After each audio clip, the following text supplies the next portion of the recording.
So the Twins are no longer for sale. The Pohlad family announcing here just a couple of hours ago that they are not selling. They will remain the principal owner. They will, though, bring in some new investors. Shocking is a word that you could use here. Major League Baseball commissioner just said during the All-Star break, confident that this team would be sold. I want to bring in Ryan. Those of you who watch the show know that Ryan is our sort of resident true blue baseball lover, Ryan.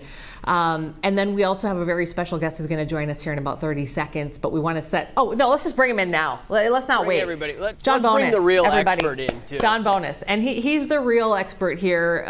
But I wanted Ryan here as well because I want kind of that true, deep Minnesota Twins fan to be represented in this conversation as well.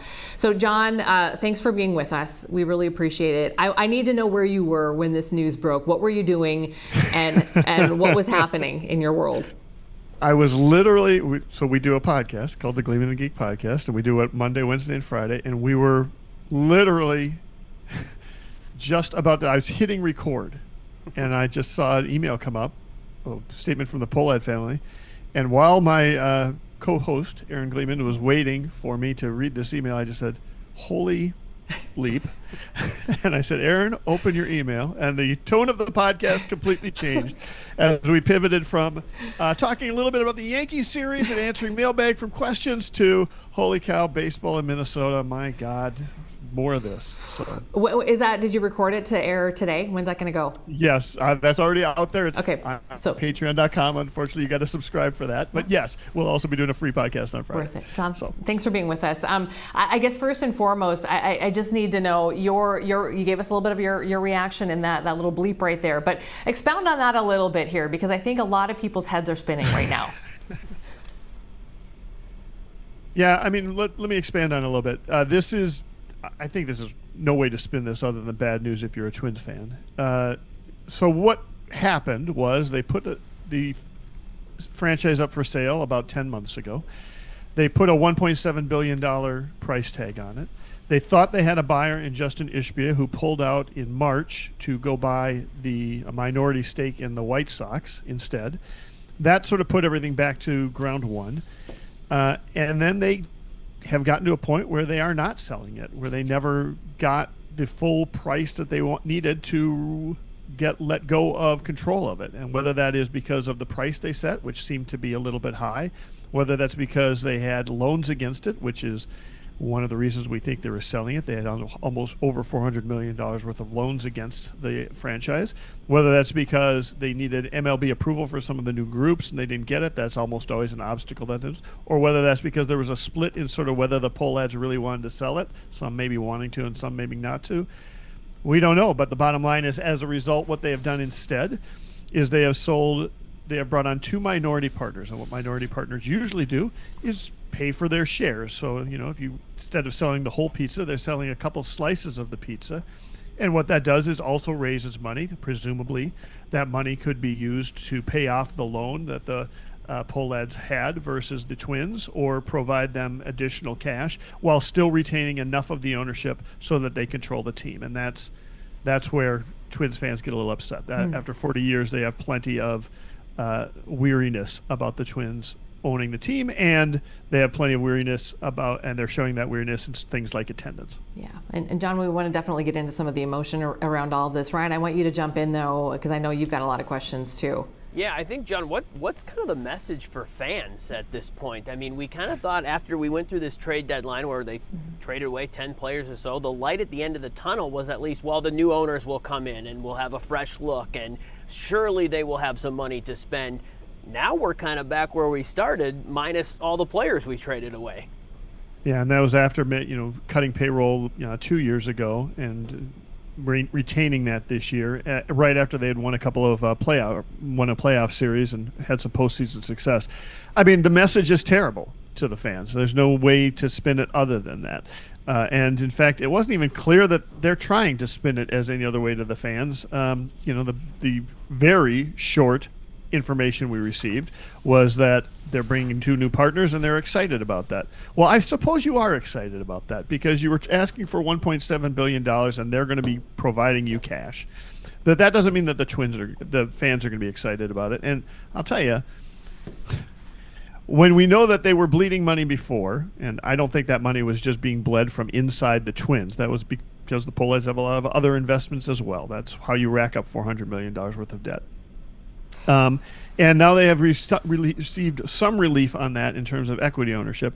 That doesn't mean that they're going to be running the franchise any differently because of these new minority owners, which really have no say in the direction of the franchise. And the easiest way to make money in Major League Baseball is to be a terrible team, to not invest in the team. You get so much money from Major League Baseball, from national TV contracts and such, that if you just lower the payroll low enough, you can't help but make money. And that seems to be an easy way forward for a team that seems to be bleeding cash, whether it's through the team or from some of their other investments. Pulling some of the comments from social media, and you're right there, and all you got to do is go on there. I could show you the comments from our podcast, or within the first 5 minutes of the podcast. Oh my goodness, people ready to go. Yeah. And I was asking Ryan earlier too. I said, hey, let's look at this now. Is there another side to this? Is there what's the defense here? And we're having trouble just from a business perspective looking at this, and as a fan perspective. I wanted to share with you, John, a couple of the tweets that our managing editor Seth Kaplan pulled. So this is Zach Eisner on Twitter said, we need to collectively stop attending Twins games after what the Pohlads did at the trade deadline. There is no option but to make them sell the team. Well, that's not happening now. So where does this leave Twins fans who are, we love our team and we appreciate the organization and all the people that work so hard to keep things going. But man, there's vitriol for the Pohlads. You see it everywhere right now. How do we thread that needle? Well, I don't know that you have to thread the needle. Listen, they said 2 years ago when they cut payroll that they need to run this like a business, and they need to right size that business. And what they're seeing from the fans is the fans are going to treat it like a business, and they're going to right size attendance on that business. They're going to have a 1.8 million attendees this year. That's potentially close to, if not beating, the lowest attendance in Target Field history since they built Target Field. And I think the way the fans are showing their even those that care, you can't help but have a little apathy kind of sink in. The games are no longer free. They're no longer part of even a basic cable package. You have to subscribe to them. That's yet another thing that has hurt this team. People are not going to the games. That attendance problem is going to be even a bigger problem next year, because attendance is a lagging indicator, folks. It says more about what the record was the previous year than it does on the existing year. And Twins fans are going to treat the Twins like a business the same way the Pohlads are treating the Twins like a business, and as a result, you've got to probably tamper down your passion around around this team right now, especially when it is clearly affecting their decisions on the field, like trading away 11 players at the trade deadline and saving themselves $26 million on the payroll this year by doing that. I mean, and like I said, the real danger becomes that does the payroll sink even further as they try to right size their business with new limited partners. And John, I know you don't have access to the Twins books, but how did we get here? How did the Twins get so poor financially to the point where they're looking for money? I mean, how did this happen? We've done so much talk about the lack of money coming from the TV deals. But that's not a unique situation to the Minnesota Twins. Other baseball teams are dealing with that. Why does it seem like it's hurting us so bad? So we talked a little bit about this on the Patreon podcast that we just released. We don't have access to their books. We've never had access to their books. Major League Baseball owners across the spectrum of all the teams make great efforts to make sure that nobody has access to their books, including the Players Association, which is potentially going to be involved in a lockout after next season. That is one of the problems when the owners insist on, we would like a salary cap in baseball, the players would insist on, how about you just open up your books and we'll see what we can find. And nobody's going to do that. So we'll just say that as the precursor, because everything after that is speculation. There's no way that you get $400 million in debt, especially when I think it was reported that they weren't in debt, as recently as 4 or 5 years ago. Either one of two things is happening. Either you're taking on debt to support some of your other businesses, and there's certainly evidence that the Pohlads have been doing that. They have sold 3 other businesses since COVID. And we all know that the commercial real estate market is something that they're invested in a lot, is hemorrhaging cash right now. Or you are losing it from your baseball business, in which case you should probably sell said baseball business because you're not very good at it. And for whatever reason, one way or the other, it's not good news for the Pohlads to continue owning the Twins. Hey, John, what's the deal with Target Field and the Twins? Because I'm seeing on social media people are speculating, well, clearly they're just going to move the team. So what do we know there? Oh, I think first of all, they still have a lease in Target Field for another 15 years. Yeah. I don't think there's any danger of them moving the team, and I don't think there was much danger of new ownership moving the team. So as a result, I don't think that's necessarily a concern. I think that's a knee-jerk reaction that Twins fans who have been around for 30, 40 years, we've faced plenty of threats on moving the team, going all the way back to the early Metrodome days of Calvin Griffith, where there were ticket buyouts in the late 80s to try and make sure that the attendance was high enough that he couldn't kick in a clause to move the team. There was also contraction. That was by the Pohlads, by the way. You'll remember the Pohlads were ready to just disintegrate the team, not move it, just disintegrate it from Major League Baseball for $250 million back in 2002. Not doing that, by the way, has made them about $1.5 billion because the valuation of that franchise that they could have sold for $250 million back then is now $1.7 billion. So, I don't think that we're in any danger of losing a team right now. I think what we're in danger of is becoming the Pittsburgh Pirates or the Tampa Rays or the Oakland A's, where a team is just suffering on the vine for a decade. What's going on in the clubhouse right now? What's going on in the minds of these players right now, John Bonis? They've already received a couple of different knocks to the head here. The trade deadline was certainly a gut check for a lot of them. I think a lot of them are looking at it the way they have to look at it, which is we're here to play baseball. That is, to a lot of players, their refuge, the 3 hours that they can get out on the field and just play a game. The rest of it is all just stuff that happens around them. And I think that's a pretty healthy way to look at it.